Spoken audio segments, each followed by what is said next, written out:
Welcome to the Elliott Confidential Podcast. I'm Christopher Elliott, here with Aaron Elliott. We are in Singapore, and we are at the famous Marina Bay Sands. Wow. In one of their very large rooms. Maybe you've never heard of the Marina Bay Sands, but I am sure that you've seen it. It's that big building that it's kind of a landmark, and when you look at Singapore, you can see it. It's like 3 towers and then kind of a top, like this picture that we're showing you right now. Yes. And we'll tell you all about our experience here in just a minute. It is, I have to warn you, Aaron, it is extreme hospitality alert. Oh, yes. These guys are, it's crazy. But where do we want to begin? We want to begin in Kuala Lumpur? Well, we could even go farther back because our last podcast left off in KK and Kota Kinabalu. I know I'm going to say Kota Kinabalu. I should interrupt just to say that we had some comments on YouTube about this podcast that came from people in Malaysia, and they thought that we were, I think the quote is, ignorant and stupid. We... guilty as charged. Guilty as charged, yes. So please keep those comments coming. We love reading them, and we love deleting them from our YouTube channel. Actually, we didn't delete all of them. It was just a few that went over the top. Yes. But we... this week we went from KK to, and in Malaysia they like to actually use abbreviations like LA, NYC. So KK, Kota Kinabalu, and then to the capital, KL, which is KL, right? And then to JB, Johor Bahru, which is right north of Singapore. Right. So we went to so JB. We actually stayed at a really nice resort on the coast, and then we found our way over to Singapore. So we'll go over all that too. But first, our question of the week, which is about security and safety. And our question is, where is the safest that you have ever felt when you have traveled? It can be a destination or it could be an airline. And by airline, like there's some airlines, did you know this, Aaron? There's some airlines that have never had a crash. Really? Yeah, like EasyJet is one of the safest airlines. And I was reading about this. And that's a low-cost carrier, isn't it? It's low cost, high safety. So where is the safest, Aaron, where's the safest that you've ever felt? Well, I mean, gosh, I think that there's a whole list of countries that I would feel totally safe, leaving all of my belongings on the street and thinking nothing would happen to them. Think Middle East, think Qatar, yes. Abu Dhabi. This place is definitely like that. Maybe Switzerland. There's some places that are just super safe. I mean, but place where you feel 100% secure, that's a really hard thing to come by. Yeah, where you just feel like everyone is sort of has your back. Yeah, I mean, they're in some surveillance states, when you leave something behind, they will find you. They'll track you down. Even at this hotel, I see you watching us. Even at this hotel, I left my sunglasses up at the pool yesterday and they found us. So they knew who we were, which is kind of interesting. I mean, I'm glad, I'm grateful to have my sunglasses back, but they knew who we were. Running a tight ship, huh? They're running a very, very tight ship. Anyway, we should start with our flight. The flight actually from KK to JB. Well, not to JB, but KL. I'm getting all my acronyms confused. The flight from KK to JL was pretty uneventful, but we flew Air Asia, which is a very popular low-cost carrier on a domestic flight. From KL to JB, I'm getting this right, I think. Yes. And we had 2 very interesting things happen to us. So let me show you this picture here. The Air Asia flights are legendary for having not a lot of legroom. This flight, the seats on this flight had 28 inches of seat pitch. That is the smallest amount of seat pitch that I think I've ever seen. And when I got on the plane, I asked the flight attendant, is it true that your seats really have 28 inches of seat pitch? And he actually apologized to me. He said, I'm really sorry. Yes, they're very, very small, but it's only a short flight and you're going to be fine. You know, he was very reassuring. So that was the first thing. But then there was something else that happened to us. Aaron, I think you tell the story better. Well, we were checking in for our domestic flight at Terminal 2, KL International Airport, or as they like to say, KLIA, and they had a scale there, and the scale was run by AirAsia. You know, guess who? And they said, oh, have you paid for, because they weighed our bags and they weighed more than 7 kilos. And they think, oh, did you pay for extra overhead space or overhead weight? And I said, no. It's like, okay, go to that line there and pay extra. Yeah, so and we I had should to say, pay. our luggage was the right size. It just weighed more. And how much did we pay for that? An extra $15 per person. Yeah, so it's $30 altogether. Not terrible, but imagine if the price were more, or if you're on a longer flight and they were able to justify that. Ugh, that would not be fun. A little bit ridiculous. Yeah, and actually I have heard about this happening also in the United States, where your luggage is being weighed and then you're being charged an excess luggage fee, even if it's the right size.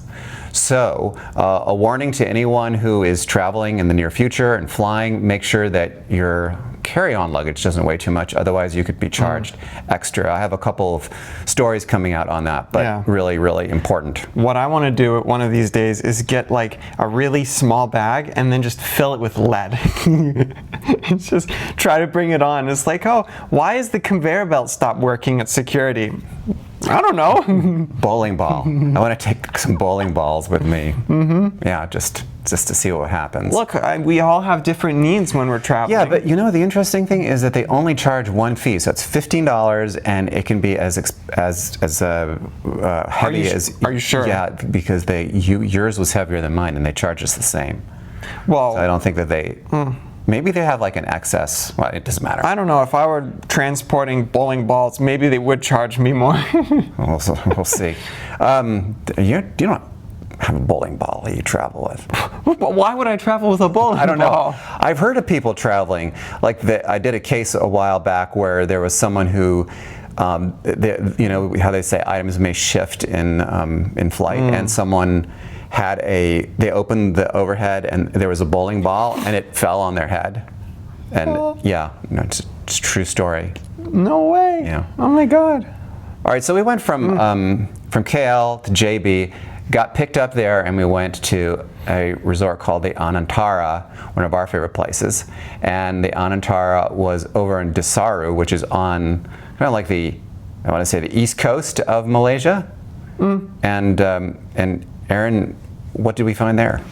Well, we saw, you know, a really new development happening in Desaru. All of the resorts there, they were all developed just before the pandemic. Right, 2019. Yeah. And so these are really new resorts. So they have the Anantara, they have the Hard Rock, and they have, I want to say a one and only, they have a couple of properties, plus also a theme park, which we did not go to. No. But we hung out there at the Anantara, and they got a couple of interesting things going on there. Yeah, they do. So mainly it's just a beach resort. You know, it's like really any other beach resort, except it's in Malaysia. And so that brings with it a whole bunch of new things.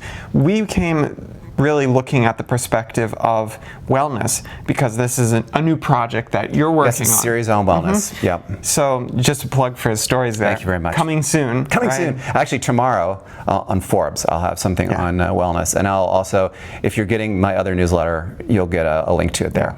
So what we did is we talked and we asked a lot of questions about what are the aspirations for wellness, and really what they said is we want to integrate it in as many features and amenities with the hotel as possible, and that was really cool. So we got to see, for example, what the spa was like, and really what they want to do in order to integrate that into more. So, you know, if you're a hotel guest and you're really into wellness, I guess they'll have more opportunities for you to use the spa. Of course. Well, use the spa more. Well, right? actually, so wellness used to just be a spa thing, and now wellness is more like it's integrated in the menu, so that there's a healthy menu. You don't want to just, hotel food can be very, very enlarging. Enlarging. Expansive. Expansive, yes. So you want to go to a hotel and eat healthy food, and then there's also the spa experience, and then there's we did a cooking class. We have a picture here of me doing a cooking class. I look like a dark bishop in this, but they give you I had a black shirt on, but then they gave us a black hat, and this is me making Thai food.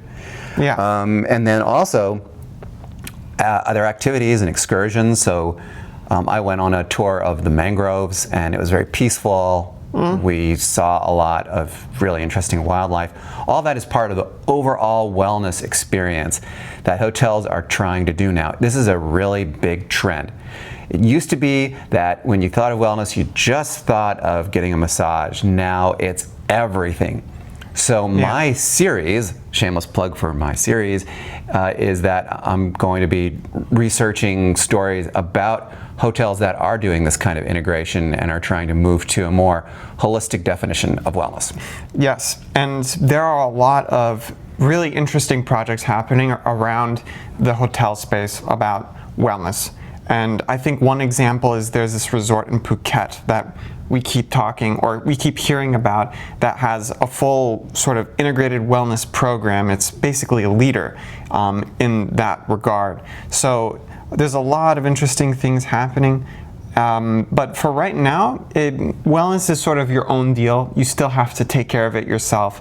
So if you want to go do a spa, you do the spa. If you want to relax at the pool, obviously that's a you thing. If you want to eat healthy food, you have to ask for it. Yeah, so make special arrangements. Yeah, but things are changing, and this is a really interesting trend for me to be observing. By the way, that hotel in Phuket, I think we are going to be able to see that one soon. We did have one of the elements of wellness was a cooking class here. So this cooking class that we did was actually for Thai food. Anantara has something called Spice Spoons. It's a program, and we did Spice Spoons when we were in Ireland at the Anantara property there, where the guy there taught us how to make Irish soda bread. This time this was not Malaysian food, but it was Thai food, and it was lots of spice. But the thing that really surprised me was they do use a lot of oil in their food. Probably not as much as Malaysian food, though. Malaysian food, there's a lot of oil also that's used. Which brings me actually to a really useful tip.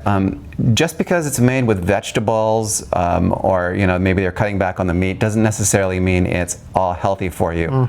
There are a lot of ingredients there where you ask about it and you make other arrangements, or you don't ask about it and say, I'm on vacation, I'm just going to eat whatever they're going to give me. But it sure was delicious. I loved it. And we have to talk about the Ramadan buffet. Yes. Because we were there at the end of Ramadan. Ramadan is the entire month basically of March. It's a Muslim holiday, and essentially, I should say this for people who don't know, is that you basically fast during the day. So at night, after sunset, they have the Ramadan buffet. Yes. And Aaron, what did we find at the Ramadan buffet? So much food. Oh my gosh. Oh my goodness. Yes. It's fasting is one of these new health trends too. Yeah. Which I think it segs perfectly. So you can go there and you can get all sorts of Malaysian food. They have these giant woks. Like the amount of food at this buffet is just crazy. Insane. Yes. Lots of food. Yeah. Yeah. It's like a cruise ship. I don't even know if you could compare it to a cruise ship. I don't think I've seen a buffet that big, ever. I mean, I think when I was young, our favorite buffet was always the unfortunately gone company, Sweet Tomatoes. Oh yeah, yeah. Yeah, Sweet Tomatoes was great, but that was a tiny buffet compared to this. Yeah. This was truly next level. Well, and people were eating a lot because they hadn't eaten all day, right? So now you get the idea. Small women, with their head coverings, just with huge plates of food going back over. I didn't know where they were putting it all. I was very impressive. I mean, humans require a lot of energy to function. Yes, they do. Yeah. Especially when you're fasting. Anyway, I thought that it was a really great cultural experience. If you ever have a chance to go to a Ramadan buffet, you can only do it in March, you should do it because the food is really good and it's a real interesting cultural experience as well. So highly recommend that. From Anantara, we drove to Singapore. Yeah. And I want to know, Aaron, like what is it like to go from Malaysia to Singapore? Wow, well, you know, it's a long trip, firstly. Where we drove, it was roughly 2.5 hours because of the border. It was the border, right? It was the checkpoint. We had to go, so we did Woodlands checkpoint. That was the fastest one. And yeah, the landscape changes really significantly. So you go from, in Johor Bahru, you have roads just with palm plantations basically, and then you go to Singapore, you cross over, and it's just completely different. It's more like what you would see in Borneo, a lot more a lot more conservation, parks, a lot more, of course, skyscrapers because they don't have much room to go outwards. So there's a switch from all the signs are in Malay or Malaysian, and then everything switches to English. So a couple of years back, well, this is maybe going back a little farther than that, everyone in Singapore switched to English. So it's English, but it's also, you know, we were talking about Singlish. It's spoken a little bit differently, but it's still English. But all the road signs are in English, so you can understand everything. But it is, you know, I wouldn't necessarily say it was like Borneo because Borneo was really wild. Here, it's the parks are very well manicured. It's a little bit more like Switzerland. Yes, that's true. Very, very purposeful. But it's a different world. It's like someone flips a switch and you go from one place to another. I found it to be very jarring, but not in a bad way. Just like, oh my gosh, I didn't really expect that. So this is our first time to Singapore. Yeah. When you check into Marina Bay Sands, there are actually 2 check-in areas. We were very fortunate that we got to check in Tower 1, which is where they have all the really big rooms, the suites. And the first thing that they do is they serve you some tea. And this was really good tea, actually. That's just pandan tea. Pandan tea, yeah. Pandan is made from pandan leaves. It's very popular in this part of the world. And then they bring you up to the room. Now, this is where we get the extreme hospitality alert. When we checked into our room, one of the guys checking us in, they have like butlers here, said, "We saw your last podcast and we saw that you really liked cuy. So we made you some cuy." I have a picture here as a model of the hotel, on a Monopoly board. I don't know why they do a Monopoly board, but that's kind of cool. And then they had like 6 different kinds of cuy that they made just for us. And how was it? Oh, the cuy, it was awesome. A lot of it was really, really good. Yeah. There's only one cuy that I don't like, which is the onde onde, but other than that, I mean, God, the cuy is great. I love the cuy, yeah. And I think this was a joke. They did something really weird. Okay, so first of all, we're vegans, right? That's the case. But someone got the bright idea to do this. So they have a snack bar in this room. Yes. You know, everything, of course, from the snack bar you have to pay for. But here, I'm going to pick something out of the snack bar, and we'll see if you recognize it from the last podcast. Yeah, they had a really good sense of humor because they had actually watched the whole podcast, and then they saw us. All right. Plugging Too much. this. Yes. We can't eat these, but yeah, they thought it was hilarious, and we thought it was kind of funny too that they had brought these in as a snack. Are you going to open that? No. If I open it, then we have to pay for it still. So it's kind of like, it's kind of funny. It's like, oh, here, we'll give it to you. Anyway, here is a view of the Singapore Straits from our room. And it's really very beautiful. They have like, the building actually slopes downward a little bit. It's not it doesn't go straight down, so you have like a place where you can put flowers, like they're planting things, and what a great view! You can see the park there, and the container ships out there in the straits. Very, very nice. And the highlight, of course, of this hotel, I know they want me to say it's the casino. It's actually the pool. The pool upstairs is crazy. It's the whole upstairs. So you see that like platform on top. That is actually a pool and a couple of restaurants, and you have these beautiful views of the city of the Singapore, of all of Singapore here, and it's really quite something. It's spectacular. Well, another part about this whole experience is you have to realize Marina Bay Sands is a mall also. Yes. And so they have, it's a pretty crazy mall too.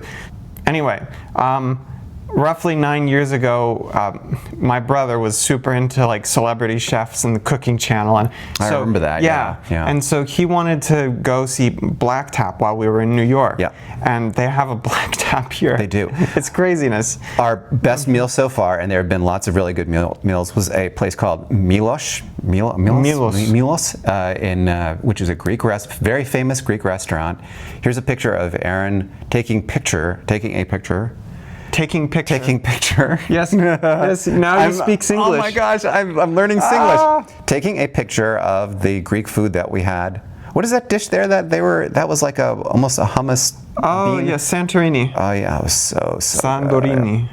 If you ever get a chance to go to Singapore, check out Milos. It is a really great restaurant. They also have vegetarian and vegan dishes there. You bury the lead. The reason why it's such a crazy restaurant is because they have a plane that ships fresh twice produce a week. Yes. and fresh produce and fish from the Greek islands. It's a 16-hour flight from there to Singapore. So it goes first to Dubai and then here, and that's how they get their food. It's ridiculous. It's absolutely decadent, but still very interesting. I think they just ship it commercially. I don't think it's a private flight.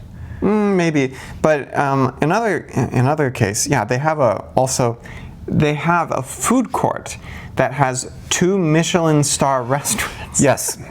Yeah, I think we have a picture of that. So we'll show you a picture of the Michelin starred. I've never been to a food court with a Michelin starred restaurant, so this is a first for me. I wanted to tease one thing. We are going to be in Japan next week, and we have a really big surprise for you. So you're going to definitely want to tune into the next podcast. It's a surprise that I never saw coming, and I'm really excited about. In our last podcast, we asked the question, what is the most remote place that you've ever been to? And we've been to quite a few remote places. Borneo was one of them. Also the Antarctic. We lived in the western part of the United States, and we got to some pretty remote places as well. But you have also, it turns out, been to some pretty remote places. Ross says the geographic North Pole. He says Santa Claus showed up to say hello, ho, ho. We do have pictures. Hey, Ross, share the pictures. We would love to see them. Do you want to do the next one? Yeah, sure. Randa writes, Easter Island, it was fabulous and the people lovely. That's great. I mean, I've heard a lot about Easter Island. Easter actually has sort of an outsized influence on sort of that whole region, because there's a lot of influence, particularly this trade route from South America to Polynesian islands. Which is it's a very interesting thing if you do research on it, because it's a real thing. We lived in Chile a few years back, but I have a question. If you say it was fabulous and the people lovely, is that Singlish? No, you'd say it was fabulous and people lovely. That would be Singlish. Yes. Okay, all right. F. Harrison says False Pass, Alaska, a fairly long ride on the Vomit Comet. And to get there, but a beautiful place and great trip. I don't even know where False Pass, Alaska is. If I tried to guess, I would get it false. All right. William writes, probably La Paz, Bolivia, for testing of an airplane at high altitude airport. Wow. Okay, I haven't been to Bolivia yet. It's on our to visit list, though. Yeah, you know, when we went to Quito, though, I know that there are some, I believe La Paz is one of, yeah, it's the highest city in the world. Yeah. But, gosh, that really messes with you. Your blood oxygen goes down. And, Oh, you get sick. Yeah, you get sick. Get really Absolutely, sick. yeah. Yeah. Mark says, Iceland is the most remote area I have been to, and Iceland actually is on our list soon. I think we might be there in the next few months, possibly, once it warms up a little bit. Now it's maybe a little bit cold still. Anyway, thanks for watching the Elliott Confidential podcast. Like I said, big surprise coming next week. We're signing off from Singapore. We'll have more from Singapore. We have one more hotel to check out, and then we will be in Japan. So we'll see you next week from Tokyo. Take care, everyone. Bye.